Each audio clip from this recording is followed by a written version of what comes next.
Amen. Purihin po ang Panginoon. Palakpakan natin ang Panginoon. Hallelujah. Tayo po'y tumayo. Sino po na-bless dito nang sumamba tayo sa Panginoon? Amen. Hindi po ba ang sarap magpuri sa Panginoon? Yun yung pinakamagandang bagay. Yun yung pinakamag-importanting bagay.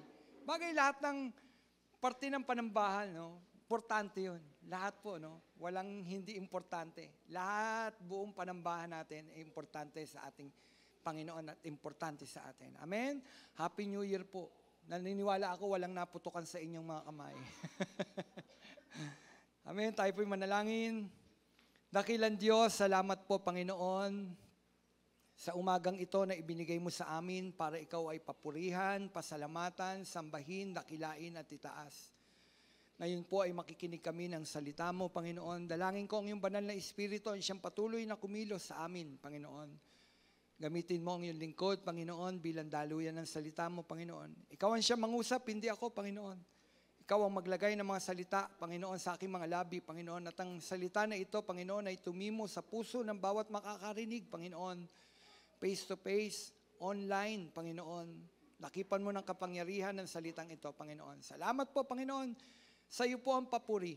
Sa iyo ang pagsamba. Sa pangalan mo, Jesus, na aming Panginoon at tagapagligtas. Amen. Palakpaan po natin ang ating Panginoon. Pwede na po tayong makaupo, mga kapatid. Sabi nga ni Sister Julie, ito ay part 1. So next Sunday yung part 2. So may kabuuan itong pamagat na naririnig ng Diyos ang inyong dalangin. Apaka-positibo po no? Nadidinig ng Diyos ang ating mga panalangin. Ngayon, may subtitle po yan. Ang subtitle po niyan, ang nababagong pasya ng Diyos. Nababago ba ang pasya ng Diyos? No, aralin natin, tignan natin. Basahin po natin ang Isaiah 38 verse 1 hanggang 6. Ang sabi po diyan, nang panahong iyon, nagkasakit ng maluba si Ezekias. Kaya siya'y dinalaw ni Isaiah na anak ni Amos. Sinabi niya sa hari, ang utos na ito ni Yahweh, ipatawag mo na ang iyong sambahayan at gawin mo na ang iyong mga huling habilin sapagkat hindi ka nagagaling. Pagkarinig nito, humarap siya sa dingding, nanalangin, O Yahweh, alam mong kung paano ako namuhay sa iyong harapan.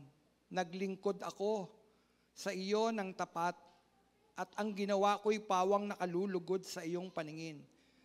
Pagkatapos, nanangis siya ng malakas.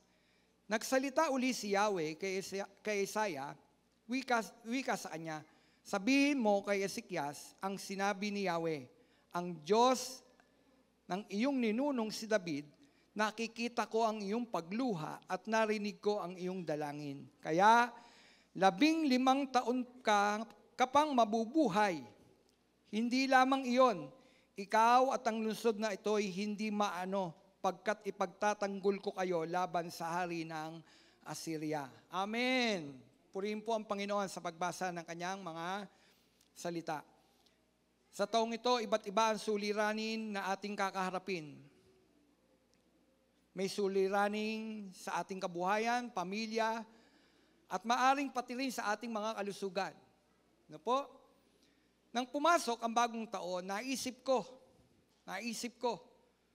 ano kayang suliranin ang darating sa akin? Kayo po ba, naisip ninyo, anong suliranin ang ating kakaharapin? Diba, ang dami nating kinaharap na suliranin ng araang taon. Ngayon kaya, naisip ninyo, nung nagbabagong taon, habang nagpuputo ka, naisip nyo kaya, ano kayang suliranin yung aking kakaharapin? No? Ano kayang suliranin ang ating kakaharapin sa taong ito? Ano kaya ang darating sa atin? Pagpapalain kaya ako ng Diyos? O malulugi? Yan yung naglalaro, di po ba? Sa kalusugan, magkakasakit kaya ako o pagagalingin ng ating Panginoon? Mabubuhay pa ba ako? Yan yung mga naglaro sa isipan ko. Mabubuhay pa kaya ako? Abot pa kaya ako sa susunod na Pasko? Naisip niyo ba yun, mga kapatid? Lahat ng ito, lahat ng tanong na iyan, ay sumagi sa aking kaisipan. At lahat yan ay nagbigay sa akin ng pangamba sa aking buhay. Ano daw ang dulot ng aking mga naisip? Pangamba. Pero kapatid, sabi ko nga, bagamat nangamba ako, Marahil kayo rin, kung napaisip ng ganyan, kapatid, isa lang ang solusyon sa ating mga pangangamba at agam-agam sa ating mga kaisipan, manalangin ka sa Diyos at sigurado naririnig ng Diyos ang ating mga panalangin. Amen? Dami natin agam-agam, no?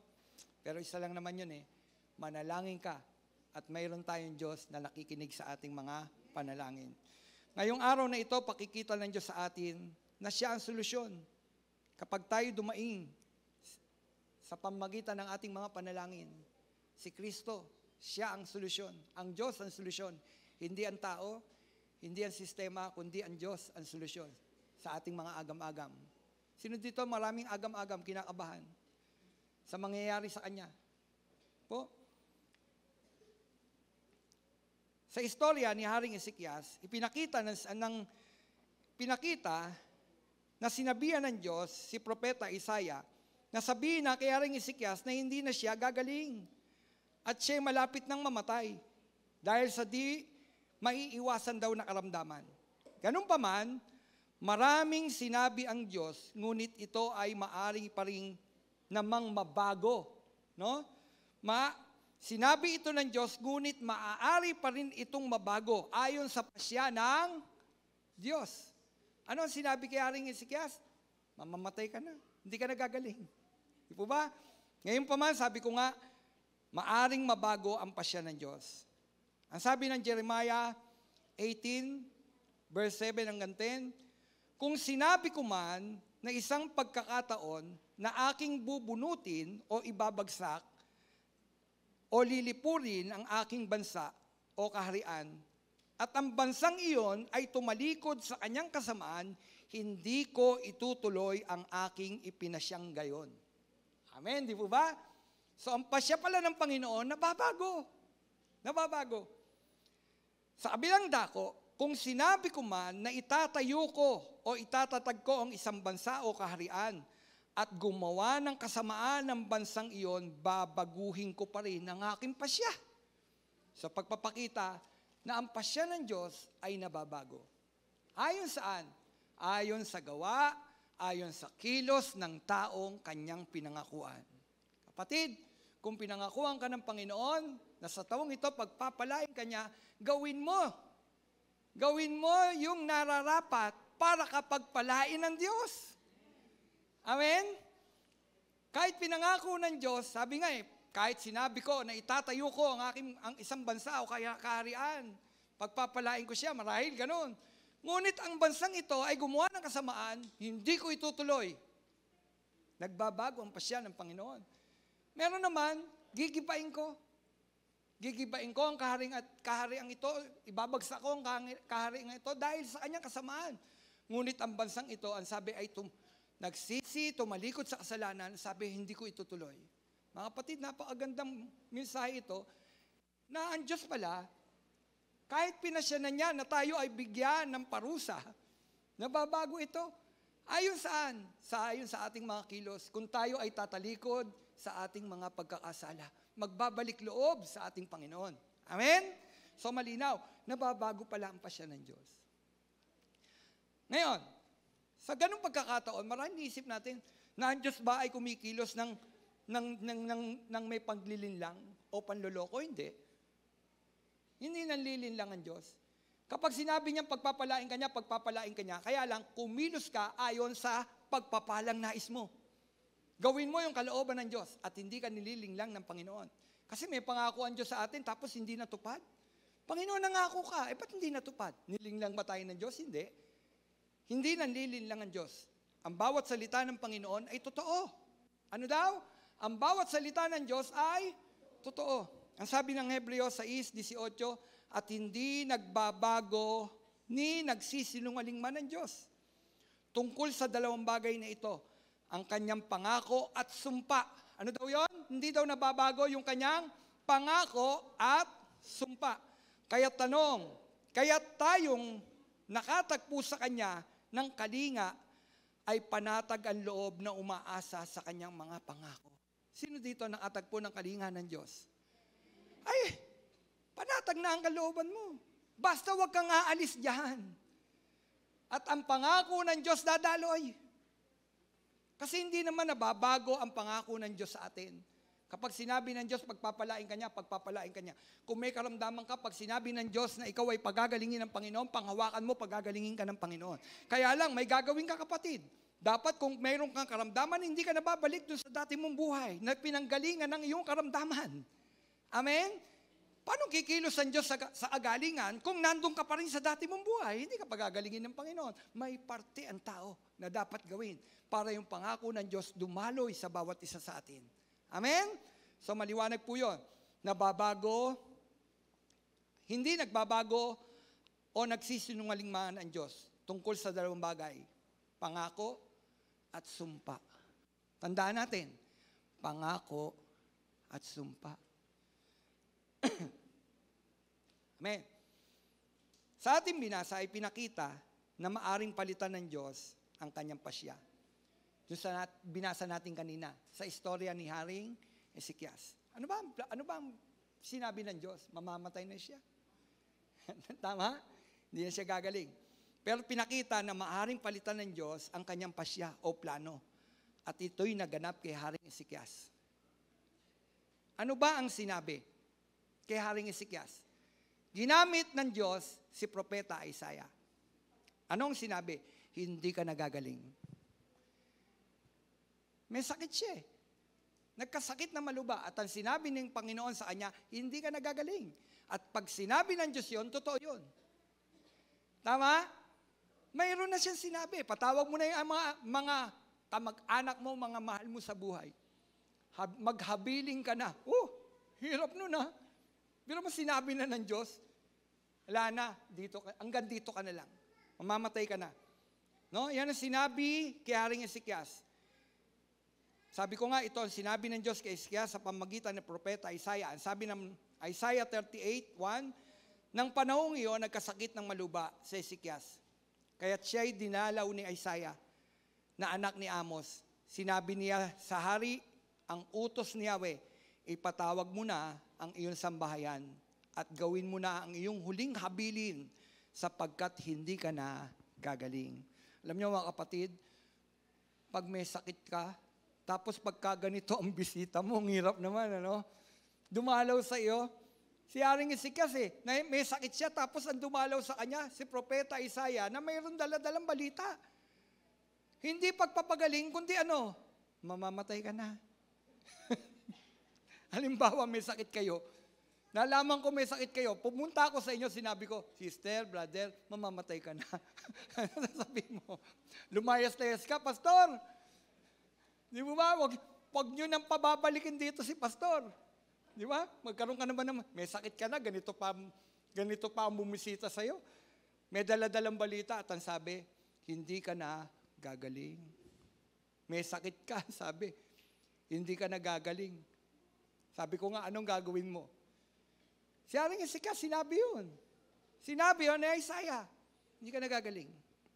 Hindi ka nagagaling. Alam niyo, mga kapatid, ang salita ng Diyos kay Ezekias ay tahasang malinaw na pangungusap na nagpapahiwatig ng tunay na pangyayari o mangyayari. Sinabi na ng Diyos Tutusin, dapat nga hindi sabihin ng Diyos yung patungkol sa kamatayan. Pero siya, pinaunahan na ng Diyos, mamamatay ka na. Di po ba? Sabi ko nga, ang salita ng Diyos ay tasan at malinaw na pangungusap at nagpapahiwatig ng tunay na mangyayari at magaganap. Ang salita ng Diyos ay tunay at totoo at dapat itong paniwalaan. Naniniwala po ba kayo na ang salita ng Diyos ay totoo at dapat paniwalaan? So yung pagkakataon na yon, kung nagsalita ang Diyos kay Propeta Isaiah na mamamatay na siya, hindi na siya gagaling, dapat bang paniwalaan? Oo, alam niyo may credibility si Isaiah. Bakit? Kilala siyang propeta. At kapag sinabi niya, hindi siya nagsisinungaling. Dahil yung kanyang sinasabi ay hindi alam ng tao na hindi galing sa kanya, kundi galing mismo sa Diyos. Kaya may kredibilidad si Propeta Isaiah na magsabi, tapos sinabi sa kanya, hindi ka nagagaling.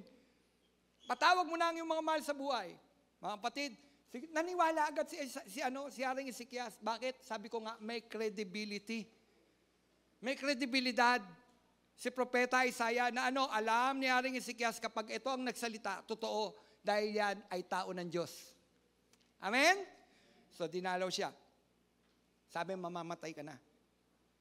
Naniwala si Haring Ezekias. Alam nyo, kadadasan nga lang, no? Ang tao, sabi ko nga, bagamat merong nang babala ang Diyos, pero hindi pinaniniwalaan. No? Hindi pinaniniwalaan ng tao ang salita ng Diyos. Alam niyo sa atin, bababala rin ng Diyos eh. Naniniwala kayo na ang Diyos nagbababala sa atin? Kung nangyari ito kay Haring Ezekias, ang Diyos nagbababala rin sa tao, sa atin. Ang sabi ng John 8:24, ito mismo galing sa bibig ni Jesus ng ating Panginoon. Ang sabi ng John 8:24, kaya sinasabi ko sa inyo na mamamatay kayo sa inyong mga kasalanan. Sino nagsasalita dito? Si Isaiah? Hindi. Ang nagsasalita dito, mismong anak ng Diyos. Sino yun? Si Jesus. Kung si Isaiah may kredibilidad, lalong may kredibilidad itong nagsasalita. Sino? Si Jesus. Anak siya ng Diyos. Tama? Meron siya lalong kredibilidad. Bakit? Anak siya ng Diyos. Sabi ni Jesus, kaya sinasabi ko sa inyo, mamamatay kayo sa inyong mga kasalanan. Mamamatay nga kayo sa inyong mga kasalanan kung hindi kayo, maniniwalang ako'y si ako nga. Alam nyo, yung salita na yan ng ating Panginoon, pinatutungkol niya sa Kanya. Kailangan nyo kong tanggapin, kailangan nyo kong kilalanin bilang ako'y si ako nga. Pansinin nyo, ginamit ni Jesus yung salitang ako'y si ako nga. Kanino ba ito ginamit? Di ba nung kaharapin ng Panginoon Diyos, si Moises, nagtanong si Moises, sino sasabihin ko kung sino ka? Anong pangalan mo, O Diyos? Sabi ni Jesus, sabi ng Panginoon, sa pamanggitan ng nagliliyab na, na bush, burning bush. Sabi ng Panginoon Diyos, sabihin mo, ako'y ako nga. Pansinin niyo, sinabi ni Jesus, kung hindi kayo maniniwalang ako'y ako nga. Inulit ni Jesus.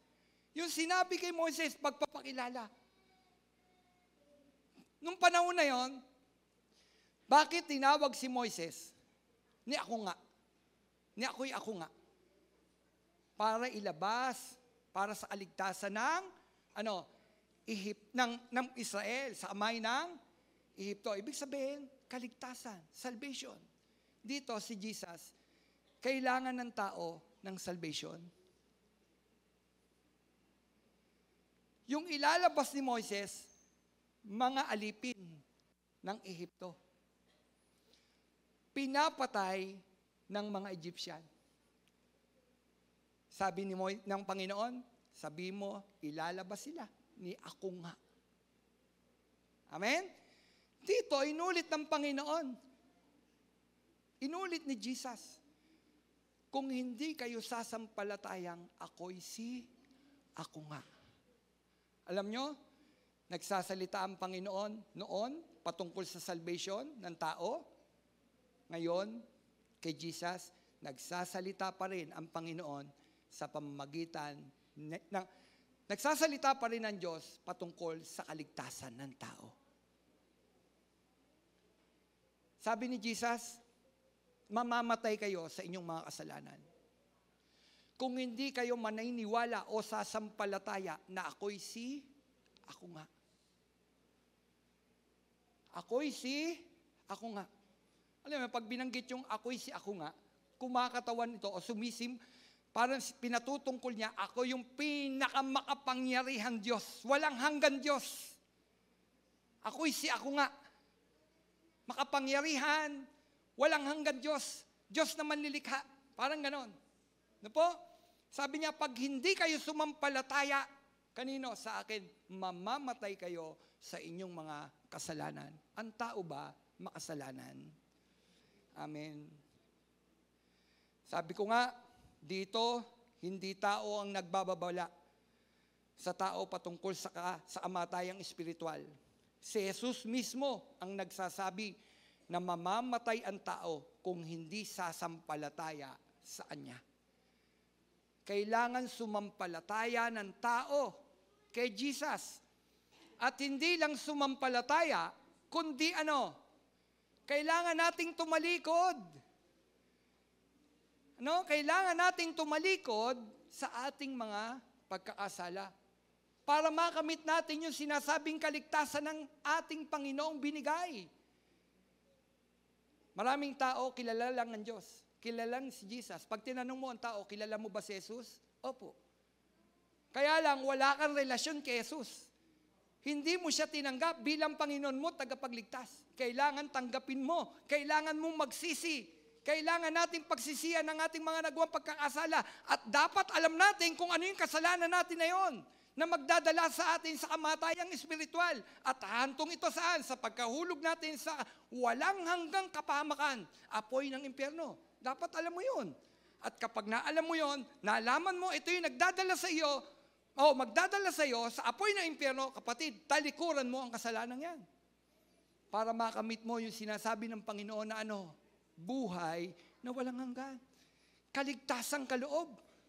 Sabi ni Jesus, kahit sinasabi ko sa inyo, mamamatay kayo sa inyong mga kasalanan, mamamatay nga kayo sa inyong mga kasalanan kung hindi kayo maniniwalang ako'y si ako nga.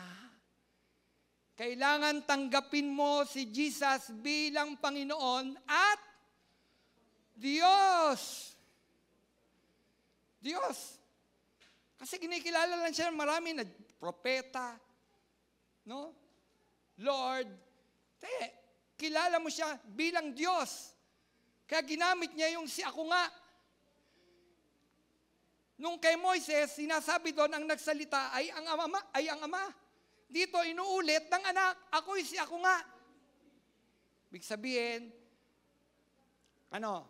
si Jesus ay Diyos. Si Jesus ay Diyos. So kung narinig mo, naniniwala ka na iisa lang ang Diyos, totoo naman iisa lang ang Diyos, tayo ay naniniwala mayroon lamang iisang Diyos. Ngunit mayroong tatlong persona. Dito nagsasalita si Jesus. Kapag narinig mo ito noon at alam mo ang kautusan, sasabihin mo, yung sinasabi ni Jesus, blasphemy. Blasphemy yan. Bakit ka nagsasalitang ako'y si ako nga, ang ama lang ako nga? Sino ka ba?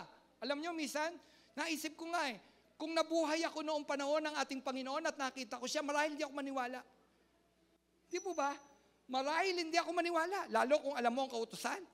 Alam mo kung sino si ako nga, ang ama. Tapos eto, isang tao. Di ba marami nga hindi naniwala sa Panginoon Bakit? Kasi nga, Ama. Kaya lang, ang Ama, sabi ni Jesus, ang Ama at ako ay iisa. Ang Ama at ako ay iisa. O sabi ko na nga sa'yo, Pastor. Oo, iisa lang ang Diyos. Iisa lang ang Diyos. Ulitin ko, bakit na ganyan si Pastor? Iisa lang ang Diyos. Ngunit mayroong tatlong persona. Ama, Anak, at Espiritu. Mga kapatid, gusto ko malaman ninyo na kayo ay nasa naniniwala isang grupo ng mga mananampalataya na naniniwala na ang Diyos ay iisa ngunit mayroong tatlong persona. Trinitarian po tayo. Amen? Trinitarian mga kapatid. Trinitarian po tayo. Malinaw po 'yon. So balik tayo dito, baka maiba tayo, Sabi ni Jesus, kung hindi kayo maniniwala o sasampalataya na ako'y si ako nga. Nagbabala ang ating Panginoon patungkol sa kamatayang espiritual. Si Jesus mismo ang nagsasabi, mamamatay ang tao kung hindi sasampalataya. Kaya rin Ezekias ang nagsabi, si Propeta Isaiah, mamamatay na ang pisikal niyang katawan. Si Jesus naman, nagsasabi sa tao, mamamatay tayo sa ating mga kasamaan. Parehong babala na dapat nating paniwalaan, ngunit may solusyon na ipinahayag ang Diyos at ito ay ginawa ni Ezekias na dapat din nating gawin. Ano ang ginawa ni Ezekias? Ang sumampalataya sa Diyos. Sumampalataya. Yun yung ginawa ni Ezekias. Wala siyang ibang pinagsampalatayaan kundi ang ating Panginoon Diyos. Agad-agad nanalangin. Dumulog si Haring Ezekias. Kanino? Sa Diyos. Tayo man din, mga kapatid. Kung ayaw nating mamatay ang ating spiritual na katawan o spiritual na buhay, kailangan nating sumampalataya kay Jesus bilang Diyos na anak. Sinampalatayaan mo na ba si Jesus bilang Diyos na anak? Tinalikuran mo na ba ang mga pagkakasala?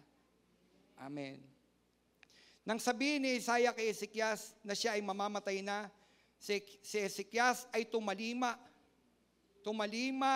sa masiding panalangin. Ano daw ginawa? Tumalima, naniwala, at masiding nanalangin.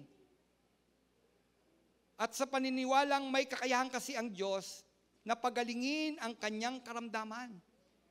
No? Pansinin niyo, di ka nagagaling. Pero anong ginawa ni Haring Ezekias? Masiding nanalangin kasi naniniwala siya na ang kagalingan ay manggagaling lamang sa Diyos. Amen? Bagamat yung nagsasalita, sabi ko nga, may kredibilidad. Dahil yun ay propeta ng Diyos. Pero merong isang solusyon. Ano yun? Tumalikod, humarap sa dingding, at siya ay nanalangin. Nanangis! Nanangis. Bakit? Ang sabi ko nga, kasi nakita ni Haring Ezekias na ang Diyos lamang ang panggagalingan ng kanyang kagalingan. Amen? Gayon din naman, nagsasabi si Jesus na tayo ay mamamatay sa ating mga kasalanan. Kapatid, hindi po ba tayong dapat masidhiding manalangin at manampalataya kay Jesus na siyang buhay? Sabi ni Jesus, mamamatay kayo sa inyong mga kasalanan. Anong dapat mong gawin kung alam mo na mamatay ang spiritual mong buhay? Kapatid, alam niyo po ba may mga mananampalataya nang namamatay pa spiritual? Kailan namamatay? Kapag tumalikod sa ating Panginoon. Tumalikod, bumalik sa dating pamumuhay. Namamatay uli ang kanyang spiritual na buhay. Kapatid, mamamatay tayo. Pero may solusyon. Ano ang solusyon? Si Jesus. Sa atin ngayon, si Jesus. Si Haring Ezekias, nakita niya, ang solusyon, lumapit sa Diyos. Sa atin din ngayon, kung mamamatay ang ating spiritual na buhay, may solusyon. Ano yun? Sumampalataya kay Jesus bilang Panginoon, tagapagligtas. At makakamit mo ang buhay na walang hanggan. Amen? Hindi kamatayan, kundi buhay ang ibibigay ng Panginoon. Ngayon, sabi ko nga, ang hatol kay Haring Ezekias ay ano? Death sentence. Mamamatay ka na. Hindi ka nagagaling. Pero dahil sa kanyang pagtalikod at pagtangis sa ating Panginoon, nabago ang pasya ng Diyos. Tingnan ninyo yun. Ang Diyos, nababago ang pasya. Anong nangyari? Ano ang nagpabago sa pasya ng Diyos patungkol sa kamatayan ni Haring Ezekias? Ang sabi ni Isaiah 38:2, pagkarinig nito, humarap siya sa dingding at nanalangin. So ano palang dapat natin gawin? Kapag mayroon ng pasya ang Diyos na ganon, humarap ka sa Diyos at manalangin. Si Haring Ezekias, pagkarinig nito, hindi na siya nakipagtalo, naniwala agad siya. Ang ginawa niya, tumalikod siya, nanangis. Nanangis sa harapan ng Diyos. Nanangis si Haring Ezekias. At nanalangin. Nanalangin. Sa tao, ano ang magpapabago sa pasya ng Diyos? Na ang namumuhay sa kasalanan ay mamamatay sa apoy ng impyerno sa atin ngayon. Sabi ni Jesus, mamamatay kayo sa inyong mga kasalanan kung hindi kayo maniniwala na ako'y si ako nga, kailangan ng pananampalataya. Si Haring Ezekias, kaya nabago ang pasya ng Diyos, nananampalataya siya, na ang Diyos, sa Diyos lamang makakamit ang kagalingan, kaya't lumapit kagad siya sa Diyos, nanangis, nanalangin. Tayo sa atin, sa tao ngayon, nalugmok sa kasalanan, nahahantong sa pagkamatay ng buhay espiritual at hahantong sa apoy ng impyerno, ano ang nagpapabago sa pasya ng Diyos na ang tao ay mapupunta sa apoy ng impyerno? Kapatid, simple lang, manampalataya tayo kay Jesus bilang Panginoon at tagapagligtas. Ililigtas tayo ng ating Panginoon Diyos. Kailangan ng faith. Pananampalataya. Kanino? Sa Diyos. Kapatid, nanampalataya ka na ba sa Panginoon? Nanampalataya ka na ba kay Jesus? Tinanggap mo na ba siya bilang Panginoon mo tagapagligtas? Kasi kung tinanggap mo si Jesus bilang Panginoon mo tagapagligtas, mayroon niyang ebidensya. Ano yung ebidensya? Pagbabago ng buhay. Nababago ang buhay ng isang taong tumanggap kay Kristo. Nabubuhay kasi yung spiritual na buhay. Dating patay, ngayon ay buhay. Kapatid, kailangan mo ng faith. Mga kapatid, pinakikita ng Diyos sa aganapan sa buhay ni Ezekias na bagamat nakatakda na ang buhay niya ay kunin na ng Diyos, pero nabago pa ang pasya ng Diyos dahil sa masiding panalangin ni Haring Ezekias sa Diyos. Ang sabi ng Isaiah 38:3, O Yahweh, tingnan niyo to, binalik ni Ezekias kung ano siya, sino siya sa harap ng Diyos. Kaya, sabi ko nga, kailangan yung buhay natin, dapat mayroon tayong ibabalik sa Diyos at alam naman ng Diyos yun. Ano ang buhay ni Haring Ezekias? Tingnan ninyo. Ang sabi niya sa ating Panginoon, O Yahweh, alam mo kung paano ako namuhay sa iyong harapan. Naglingkod ako sa iyo ng tapat. May binalik ba? May binalik, di ba? Sabi ni Isaiah, mamamatay ka na, sabi ni Yahweh. Hindi ka nagagaling. Nanangis, tumalikod, nanalangin, nanangis. Tumawag sa Panginoon. At mayroon siyang sinabi sa Panginoon na nagpabago ng pasya ng puso ng Panginoon patungkol sa kamatayan niya. Ano yun? O Yahweh, alam mo kung paano akong namuhay sa iyong harapan. Naglingkod ako sa iyo ng tapat at ginawa ko'y pawang nakalulugod sa iyong paningin. Pagkatapos nanangis siya ng malakas. Kapatid, kaya nga sabi ko, napakahalaga sa Diyos ng isang taong nananalangin at yung nananalangin na yon, umaapila sa ating Diyos. Alam mo sa sarili mo na ikaw ay namumuhay ng may kabanalan sa harapan ng Diyos. Amen? Si Haring Ezekias, kaya nabago ang pasya ng Diyos kasi yung kanyang pamumuhay, tapat, matuwid sa harapan ng Diyos, nabago ang pasya ng Panginoon. Kapatid, mababago pa ang pasya ng Diyos. Nababago. No?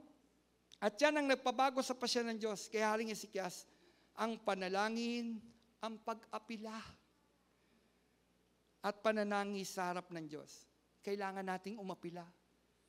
Anong problema mo ngayon? Di lang naman patungkol sa kamatayan Baka naman sabihin ninyo, di pa naman ako mamamatay. Hindi lang yan. Anong dalangin nyo ngayon? Anong problema mo nung 2024 na hanggang ngayon, problema mo pa rin? Umapila ka sa Diyos. Iapil mo sa Diyos. Idalangin mo sa Panginoon at sabihin mo kung ano yung pamumuhay mo. Alam nyo, tingnan nyo, no? Si Haring Ezekias, kaya niya sinasabi yon, may kredibilidad rin siyang sabihin yon dahil alam niya sa sarili niya, yon ang kanyang ginagawa. Di ba alam naman natin kung anong ginagawa natin? Alam natin sa sarili natin kung tayo'y namumuhay ng matuwid sa harapan ng Panginoon. Si Haring Ezekias, alam niya sa sarili niya, namumuhay akong matuwid sa harapan ng Panginoon. Kaya mayroon siyang kredibilidad, mayroon siyang na sabihin sa Panginoon, Panginoon, namumuhay ako ng matuwid sa iyo, umaapila ako, bigyan mo pa ako ng buhay. Pagalingin mo pa ako. Napakahalaga nun. Na pag-aapila ka, may dala-dala ka. Ano yung dala mo? Ebidensya. Panginoon, wag muna. Alalahanin mo, naglingkod ako. Namuhay ako ng tapat. Wag muna. Dininig ba ng Diyos?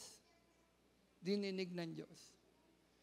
Pinakikita na kahit pinasya na ng Diyos, death sentence, kapag nakita ng Diyos, nahipo mo kapatid, nahipo mo ang pusong mahabagin ng Diyos, didinggin ka ng Panginoon. Amen!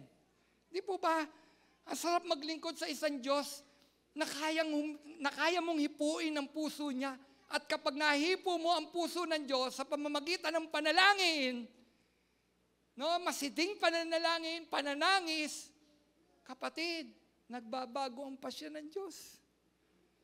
Kaya't napakahalaga nung ating mga panalangin. Sino dito sumasama sa prayer meeting? Pag sumasama ka sa prayer meeting, minsan kala natin walang kabuluhan yung pananalangin. Parang pag-uubos ng oras, hindi.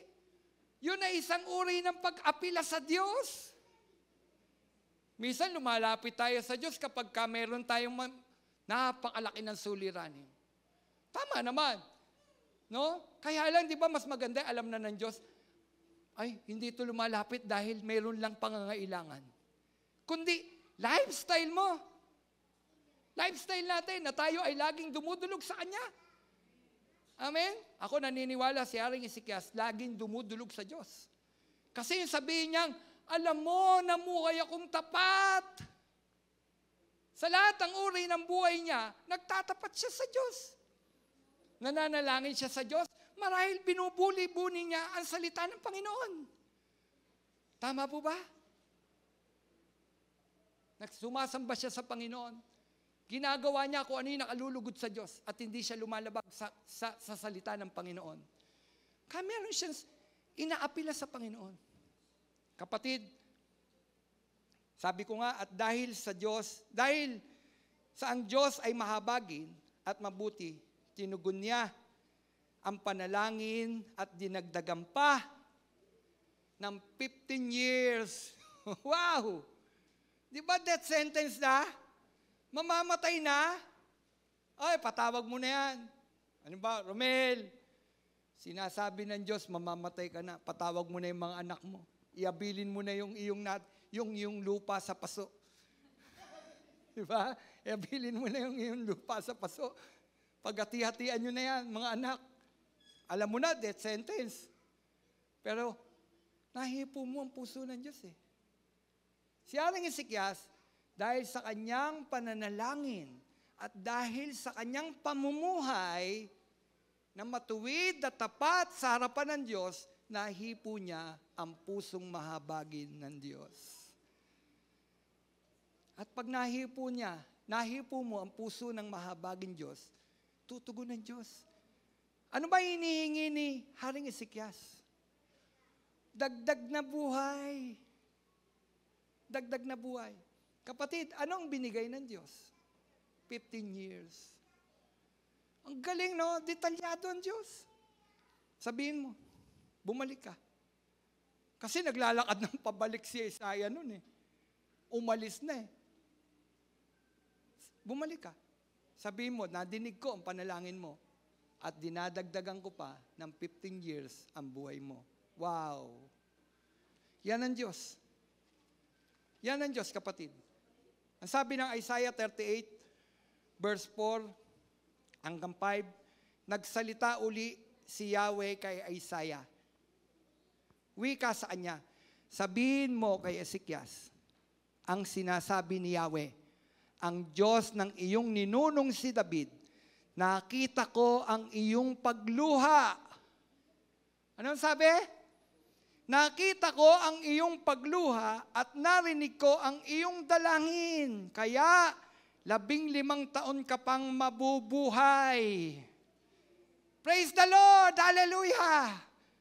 Yan ba ay para lamang kay Haring Ezekias? Mga kapatid, mayroong mensahe ang Diyos dyan sa pinararating sa atin. Na kapag tayo nananalangin, tayo na bumuhay ng matuwid sa harapan ng Panginoon, kapag tayo ay nananalangin, dinidinig din tayo ng ating Panginoon. Hindi siya Diyos na madamot. Na kapag ikaw ay lumapit sa Kanya, kapag sinabi niya, yun na yun. Ay hindi. Hindi madamot ang Diyos. Na pag sinabi niyang mamamatay ka na, mamamatay ka na. Kapag nahipo mo ang puso ng Diyos, kapatid, nababago ang pasya ng Panginoon. Kapag may sumpa na dumadaloy sa buhay ng buong pamilya, umapila ka sa Diyos. At pag nahipo mo ang puso ng Diyos, kapatid, ililigtas ng Diyos kung sino yung inapila mo, kung sino yung inilalapit mo. Panginoon, yung aking asawa hindi paligtas.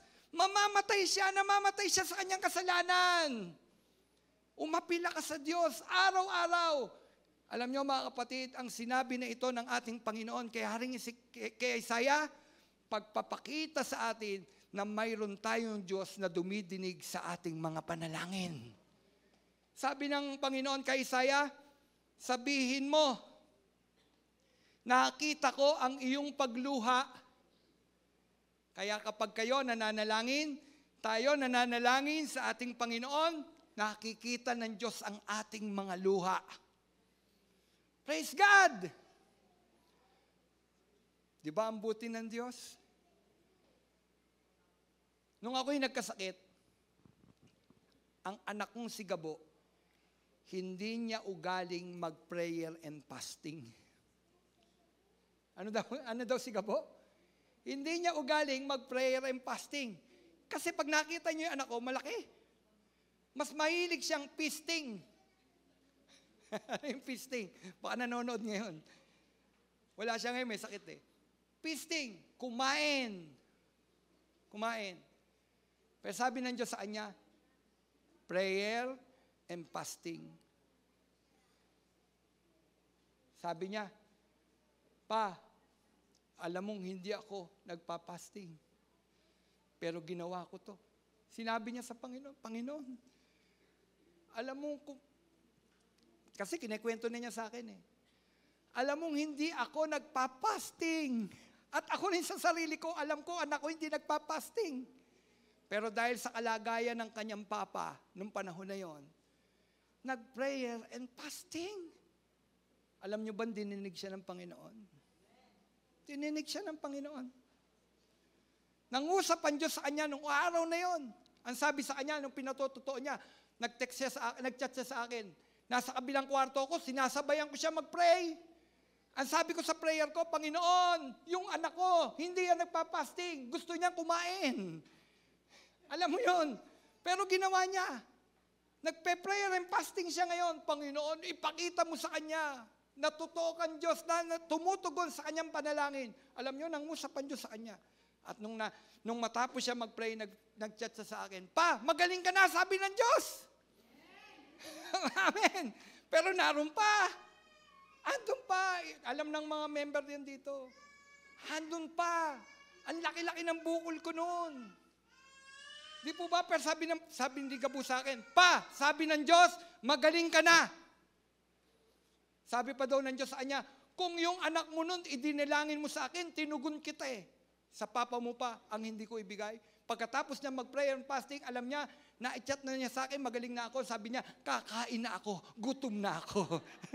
Kita niyo, hirap na hirap. Hirap na hirap si Gabo nun. Pero napakabisa. Gusto nating may gumaling? Gusto natin? Gusto nating mayroong pamilyang mabuo? Panalangin tumatangis. Umaapila sa Diyos. Hindi kaya tugunin ng Diyos kung ang inaapila mo ay kaligtasan ng mahal mo sa buhay na namamatay sa kasalanan? Hindi kaya siya tutugon na yung dinadalangin mo ay kalooban ng Diyos? Kasi tutugon siya kapag ang dinadalangin natin kalooban ng Diyos. Ang tanong, kalooban ba ng Diyos ang ating mga mahal sa buhay maligtas? Dinadalangin mo, Panginoon, yung aking anak, mapapahamak po siya. Hindi kaya tutugon ng Diyos? Dinudulog mo sa Diyos araw-araw. Niluluha mo sa Panginoon. Kapatid, hindi kaya dinggin ng Diyos? Sabi nga niya nakita ko ang iyong pagluha. Kapatid, kung lumuluha ka sa panalangin mo ngayon, anuman suliranin meron ka, sabi ng Panginoon, nakikita niya ang ating mga luha. Praise the Lord! Hallelujah! Di po ba? Nakikita ko, sabi ng Diyos kay Isaiah, sabi mo, nakita ko ang iyong pagluha at narinig ko ang iyong dalangin. Narinig ko ang iyong dalangin. Kapatid, bukas ang tenga ng Diyos sa taong nananalangin. Bukas ang tenga ng Diyos sa taong nagbabalik loob. Bukas ang tenga ng Diyos sa kanyang mga anak. Anak ka ba? Anak ba tayo ng Diyos? Bukas ang tenga ng Diyos sa ating mga pagdaing. Ang Diyos ba kaya? Anak eh. Kapag ang anak dumulog na sa ama, tandaan nyo tayo'y inaring anak. Nang tanggapin natin ang kanyang anak na si Kristo Jesus, tayo'y inaring anak. Ngayon, mayroon na ba tayong karapatang lumapit sa ama? Oo, dahil taglay-taglay natin yung kanyang anak. Hindi tayo Diyos. Yung tinanggap natin, si Kristo ay Diyos na nananaan sa ating mga puso. Kaya pagharap natin sa Diyos, sa Ama, ang nakikita ng Ama, yung kanyang anak na si Jesus. Hallelujah! Kaya paglapit mo sa Kanya, bilang anak, tutugon ang Diyos. Tumutugon ang Diyos. Naririnig ng Diyos ang iyong mga daing. Kapatid, ano ang daing mo? Hindi kaya dinidinig ng Diyos? Amen? Positibo ba o negatibo? Positibo. Pinakikita ng Diyos, kapatid, anuman ang panalangin mo, basta kalooban niya, dinidinig ko. Dinidinig ko. Pagpapakita na ang Diyos, pinahalagahan niya tayo. Di ba ang sarap isipin na pinahalagahan tayo ng Diyos? Di ba? Alam nyo, kapag ka ikaw dinidinig ng isang tao, ibig sabihin nung pinahalagahan ka niya. Halimbawa, lumapit kayo kay pastor, nagkwento kayo kay pastor. Ang dami nyo nang nasabi, ang dami nyo nang kwento. Tapos, pastor, ano po ang sagot nyo? Pakiulit nga. Dismayado ka nun. Ang haba na, long playing na nga, pastor, wala ka man lang natandaan. Ibig sabihin nun, di ko pinahalagahan. Pero ang Diyos, kahit long playing, kahit ikwento mo pa lahat, kahit idaing mo pa lahat, bagamat alam naman niya yon. Pero ang Diyos, sinasabi niya sa atin, naririnig ko ang panalangin mo. Nadidinig ko ang panalangin mo. Sino nasasama sa prayer meeting? Ayaw nyo pa rin? Bahala kayo. Huwag niyong tanggapin yung biyaya ng Panginoon. Pray. Pray. Pray. Ang sarap isipin na mayroon Diyos na dumidinig ng panalangin. Pray. Nakita ko ang iyong pagluha at narinig ko ang iyong dalangin. Kaya 15 taon kapang mabubuhay. Yan ay pagpapakita na ang Diyos ay nakikinig sa ating mga panalangin. Nakikinig ang Diyos sa panalangin ng taong matuwid. At ang pasya niya ay nababago kapag nahipo muna ang puso ng pusong mahabagi ng Diyos. Si Haring Ezekias ay pinagaling ng Diyos dahil sa kanyang pananalangin at pananampalataya naligtas ang buhay niya sa tiyak na kamatayan ng panahon na iyon. Binigyan pa siya ng Diyos ng dagdag na buhay. Sa atin, ngayon mga kapatid, tiyak din ang kamatayan ng tao kapag hindi mo tinanggap si Kristo bilang Panginoon at tagapagligtas.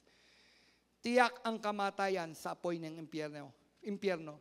Ngunit sinabi ni Jesus na tayo ay mabubuhay. Ulitin ko, tayo ay mabubuhay kung tayo ay sumasampalataya sa Kanya bilang Diyos na tagapagligtas. Kapatid, sinampalatayaan mo na ba si Kristo bilang Panginoon mo at tagapagligtas? At kapag tayo ay nananangis at humihingi na ng tawad sa Diyos sa ating mga kasalanan, tayo ay tiyak na patatawarin at ililigtas ng Diyos sa tiyak na kamatayan sa apoy ng impyerno. Kapatid, ang impyerno ay totoo.